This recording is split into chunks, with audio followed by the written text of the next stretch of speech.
facilitators need to help late talkers focus on the shift from communication behavior to speech. So remember, all of your late talkers are using communication behavior, and you're guessing what's going on. Oh, he's jealous, he's bored, she's excited, he's angry, and you're trying to, take care of that. So you need them to focus on what it takes to shift this behavior into spoken language. And remember, this behavior doesn't come because a child is unable to label things, right? It becomes because when they don't get what they want, they can't communicate. All right. So this is what's involved in this requirement of focused, expanded language models that are valuable to the child. You could be talking more, but if it's not valuable to the child, then they're not going to learn from it. And so this is where we go. Number one, the language for the soundtrack to their visual thoughts, especially these children with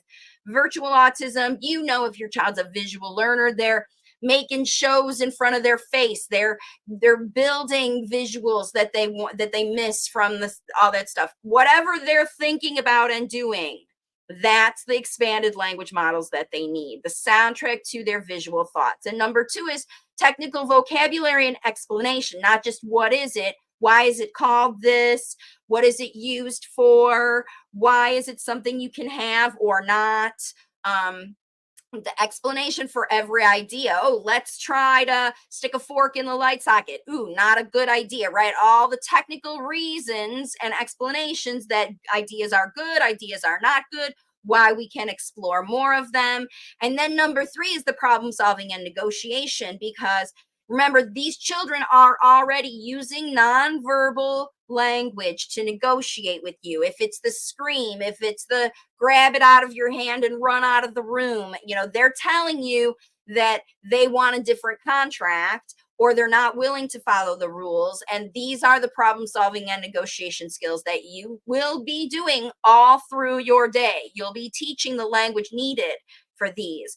And then number four is demonstration and coaching for collaborative learning. Again, so the child isn't allowed to take their learning all by themselves, because you're encouraging and attracting and keeping them with you. They don't choose, right? Because remember, they're choosing to connect with you. It's not that you're not allowing them. You are being so attractive that they choose you, and it has to be super consistent, just like we talked about with that plan. So this is what's involved, the kind of language you need to be expected to use, okay? And here's why you need to be, and how it's going to come out of your mouth, all right? It's going to come out when you help late talkers focus on speech by giving them the speech, right? Realistic storytelling to realize visual experiences. That means, again, that soundtrack. You're going to say, wow, you're really bored. You don't want to sit and read magazines with me. You want to go outside. You wish you were watching videos. And so we need to find something just as fun to do with you. This is the visual experience, or the mindset of the child. And this is the realistic storytelling I'm talking about. And then when you do demonstrate something, you need to plan ahead how you're going to demonstrate these multi-step activities. Just like I'm giving you 5 steps here. How are you going to teach that lesson where all the 3 steps, step 1, do this, step 2, do this, step 3, do this, let's go try it? How are you going to do that unless you've thought through that process ahead, organized it yourself, so that in your itinerary of time you've got a planned lesson, and that lesson stays the same and expands as your child's needs expand while they make improvements. So on day 1, you teach the intro, you demonstrate, you see how much your child's able to do. Then you talk about the next day, how much they're able to do. And here's the next step by step by step by step. You step 1 and step 2, you're perfect at. You're still struggling with step 3. Let's go through them again. Step 1, you're perfect at it. Step 2, and this is what I do with you on these videos. It might seem monotonous for me to review these things with you and have these organized things, but otherwise, how would you understand how important the concept is, and how would I make sure that all the details get into the videos? Okay. It's planned ahead. You have to plan ahead. You are the facilitator. You're the one who's in charge. You're the headmaster. You're the teacher. You're the program director. You're in charge of the content that this child's receiving. Okay. So, negotiation of responsibilities and benefits for all. I know that you want to take this video and play all by yourself, but I'd be sad because I want to play with you. I miss you when you play all by yourself. I want to have those things with me. And then you see if the child is like, wow, I'm really annoying you. I've been talking so much. You need a break from me. Benefits for all. The good, the bad, and the ugly. We all need to be taken care of in this relationship, okay? And then this established and consistent review of rules and boundaries. This concept that most lay talkers don't have is with privilege comes responsibility. And if you have, or your child has been in a prompt heavy situation where there's been lots of you can do this if you do this, and you're just making those rules up yourself. You can have video time after this, and then maybe you're consistently giving it or not, because when you give them 2 minutes of video time, then they start crying and they want 5 minutes of video time. So now next time you're not going to give them video time at all because you haven't established the ability to negotiate having nice things sometimes.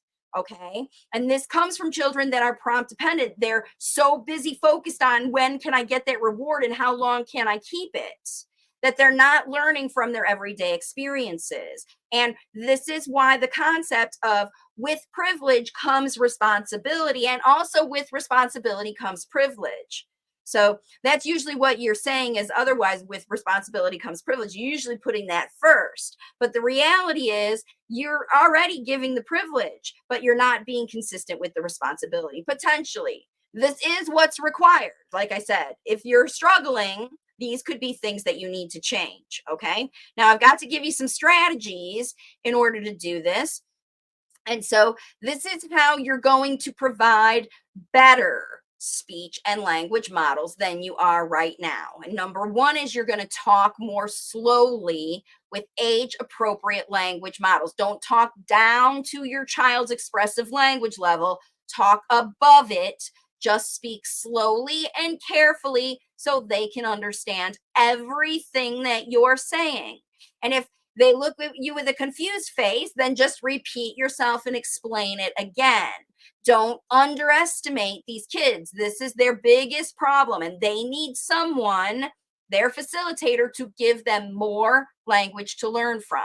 Number two, this is how you're going to do it. It's going to come out of your mouth when you tell stories to match the visual ideas and abstract thoughts that you, as this intuitive, connected facilitator, understand are going on in this child's head.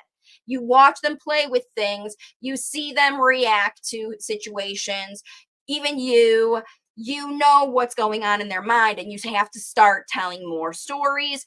And then you have to talk about feelings, talk about your feelings, talk about the feeling of the little boy whose mom wouldn't let him have chocolate at the grocery store. Talk about the other kids that are ignoring your child because they don't want to talk at the playground. Talk about how grandma doesn't care and she wants to kiss you anyway, whether you don't like her touching you or not. You have to talk about everyone's feelings. Your child's going to decide whether they connect or engage with all those people, and they will choose more when you understand their feelings. And then number four is that you have to share everything that you are thinking, feeling, and planning at the time you're doing it. And this is how you're going to use this with these late talkers. Okay. So, this video is getting longer because I just keep giving details, but I want you to understand. And remember, for functional speech levels, there is also a chart in my workbook. So I can see how valuable you have to see how valuable your language models must be. Because if your child is just parroting or saying the same things, or they're just stuck in functional needs-based speech and they're not moving forward, that proves that you need to get more valuable to the child with your language models for them to choose to move up this scale towards language that they can use with everybody else at level 5 and 6. Okay. And my workbook has foundational help. It's available on Amazon and Notion Press in Asia. And so this is the proven process to naturally help red flag behaviors shift into functional speech. You can see it under 2 titles. It's the same workbook.